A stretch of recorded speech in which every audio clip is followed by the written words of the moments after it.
think it's safe to say the NES didn't exactly do too well over here in the UK.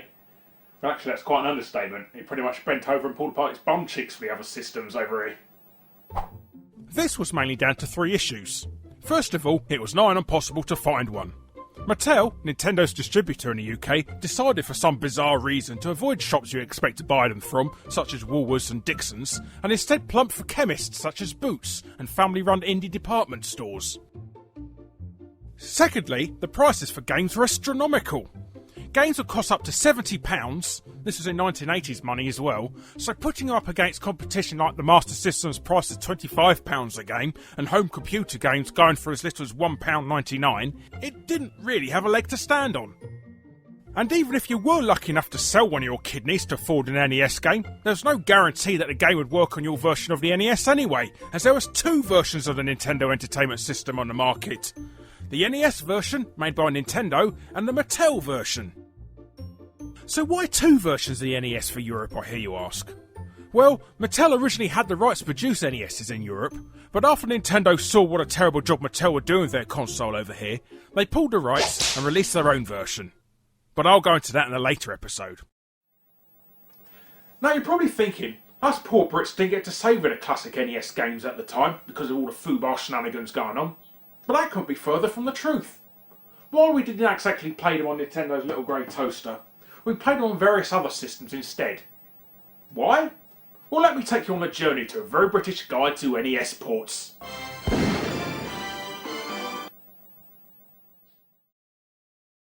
Sometimes it can be shitty when there's a game you really want. You wait a really long time, it takes bloody years to come. But what about those games that you just don't get to play? They were not released in the US, but places like the UK. It's games that Yanks can't rank because they're not released. There is games that Yanks can't rank, but they're generally not great. Would you like to be my friend? I don't have many friends. But what does this have to do with this song? It's games that Yanks can't whack.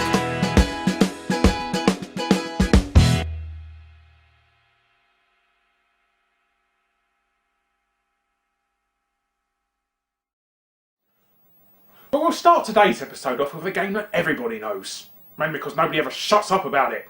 Contra. Probotector.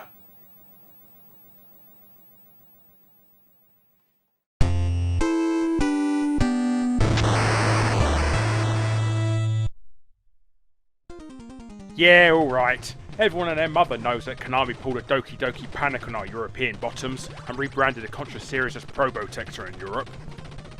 But we've got the Germans to thank for that, due to their overly neurotic law at the time that banned violence to humans in video games. As it's a well-known fact, witnessing the execution of a small, pixelated man on screen will somehow evoke the resurrection of Hitler and the Third Reich. Luckily, Ocean Software, who got the license for the UK, weren't pussies like Konami Europe, or should that be lazy so-and-sos, and made an exact port of the original. But alas, still didn't keep the Contra name, and was this time rebranded as Gryzor. So why the name change this time? Well, bizarrely, we've got Konami to thank again for this, as it's actually based on the arcade game with the same name that was released in Europe and Australia. It essentially is Contra verbatim, except for one difference. It was single player only. Bill and Lance just took turns to battle alien scum. Why? Absolutely no idea. Konami just had a knack at the time of rehashing the same game over and over for different countries for zero reason. And this was just another of their endeavours. But anyhow, the ports.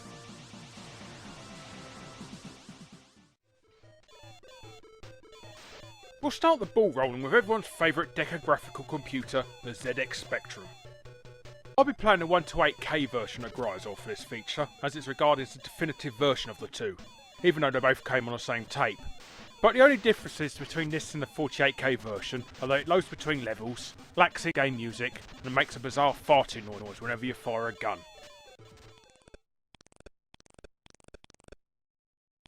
Indeed. But as you can see, it's still limited to only 10 colours on screen. Hence why it's called a Spectrum. If you can look around the usual Spectrum trait of a lack of colours and colour clashing, it's actually a pretty decent conversion. Specky's had a knack for having good arcade ports, and this is no exception. It's not perfect by any means though. First of all, the colour clashing does make the enemy's large comedic tennis ball bullets practically invisible, so at some points you'll just be staring at the screen wondering what the hell just killed you. And for some unbeknownst reason you can't move left. At all. The second you'll try, you'll just stand still in that direction looking gormless.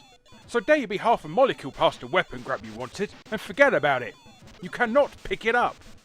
It also makes jumping over bullets a pain too.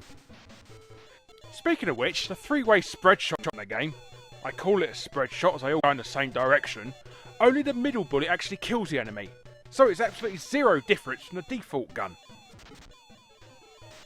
There's also some bizarre boss moments in the game too, like the first boss in the jungle. Nobody's home. And the second boss too. I mean, look at this shot. How am I supposed to avoid that? But I really need to mention in the ending. Remember the epic scene of Lancelot and Bill destroying the alien heart and escaping in a helicopter as the island explodes behind them? Well, you can forget about all of that in this version. Better than describe it to you, I'll just show it. Watch.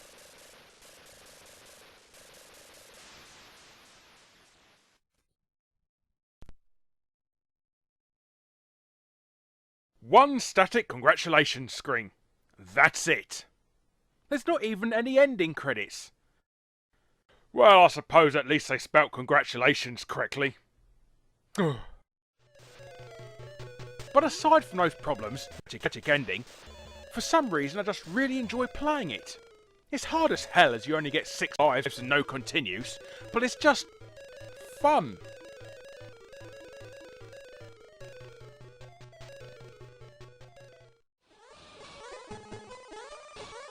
But next up is the machine that's closest to the NES on a technological level, and also the only port to receive a later release in the US under the Contra name, the Commodore 64. In fact, Rare used to program their NES titles with one. Now you'd think having a machine so close, you'd have an eye on identical game to the Little Grey Toasters version. But unfortunately, it can only be described as, well, crap. It's absolutely plagued with problems. First of all, I don't even need to mention that the game is just way too fast compared to the original, and also the fact all the enemies are yellow in this game. I mean, why? It looks like everyone you're fighting suffers from jaundice. There's also some bizarre changes in the game. Like, remember fighting a giant alien on top of a waterfall on level 3? Well, forget about that on this version.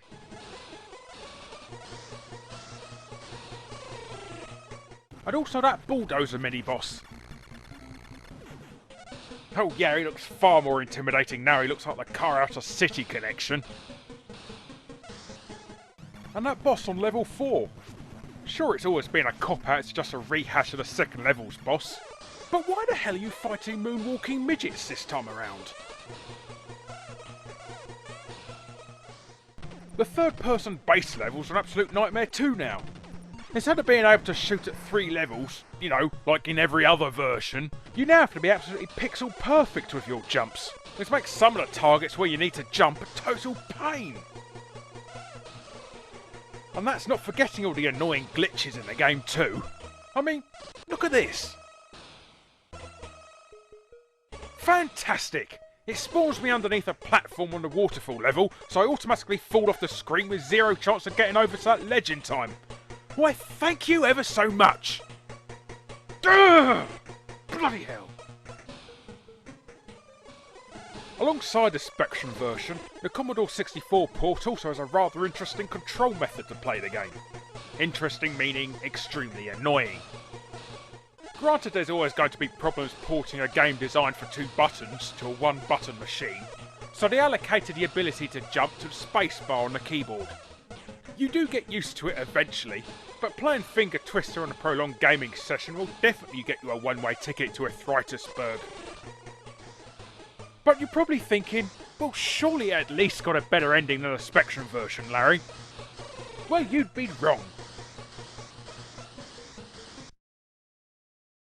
They don't even have the decency to congratulate me this time around. So as you could tell, I don't like the Commodore 64 port.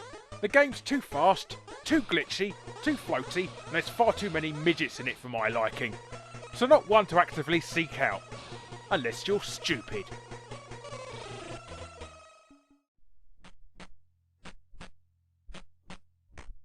And finally, last, but certainly not least, the Amstrad CPC version. Compared to the other two versions, the Amstrad had quite an improvement in the graphics department, albeit a little bit blocky. But they're by far the most faithful of the three ports, and are so good, I say they'd even give the arcade version a run for its money. Sort of. Though with the Amstrad, good graphics usually came at a price, and this time around it was having to sacrifice the scrolling. So we have this annoying static screen flipping thing going on, known in the trade as screen flicking, which, as good as the game looks, is really disconcerting to the point it can put you off the entire game if you're not used to it. Enemies will occasionally kill you instantly simply by being at the edge of the next screen over, and give you zero opportunity to avoid them in time. There's a few other annoyances too, like the fact that bridges don't explode on the Amstrad. Granted there's no animation with any of the backgrounds in the game, but for some reason they thought there should be explosions still, and this time they kill you for no apparent reason. No other version did that, so why with the Amstrad? The control method is also completely different to the Commodore and Spectrum's too. Rather than a painful reliance on the spacebar to jump, this time everything is done from just one button. To jump up or drop down ledges, you simply press up or down. So how do you crouch or fire upwards now, I hear you ask? Simple, just hold down the fire button and Lance will fire in whatever direction you're looking in. It does take a little while to get used to, but just feels a lot more natural in the long run. And by now, you've obviously noticed there's no music to this version strangely either. Again, it could be counted as a sacrifice, as a lot of 8-bit and even 16-bit computers gave a choice of either music or sound effects, and this only gave the latter. Though it could be considered a bonus, as the Spectrum and Commodore 64 versions just played that bass level theme over and over, which does get on your wick after a while, I must admit. But the big question you're probably asking is the ending as bad as the other two? And surprisingly, the answer is no. They've actually put some thought into it this time, so I'll shut up for a second and let you watch it.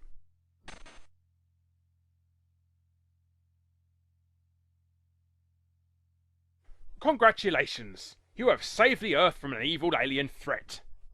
Unfortunately, destroying the heart activates the self-destruct mechanism which blows up the planet. How sad. Methinks alongside Grange Hill and Friday the 13th, we've quite possibly got another candidate for darkest game over message. But this just inches in as it's a blooming congratulatory you win screen.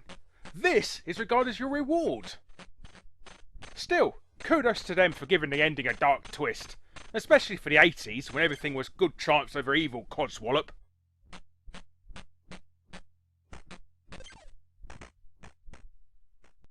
Oh, and before I wrap things up, fun fact, the infamous Arnold Schwarzenegger Sylvester Stallone Aliens rip-off NES cover was actually drawn by Ocean Software originally for their version of the game. Konami, however, liked it so much they asked Ocean for a copy and put it on their NES port's cover too. It's also why it looks like an awkward Photoshop job, as half the original image was covered in text. Look up the artist Bob Wakelin sometime. He's responsible for a number of famous game box art covers throughout the 80s and early 90s. You'll be surprised what he's done. But Contra wasn't the first, and certainly not the last Konami game to be ported over to British home systems. In our next episode, I'll be looking at arguably their most famous franchise of all, Castlevania! Will it fare any better than its NES counterpart?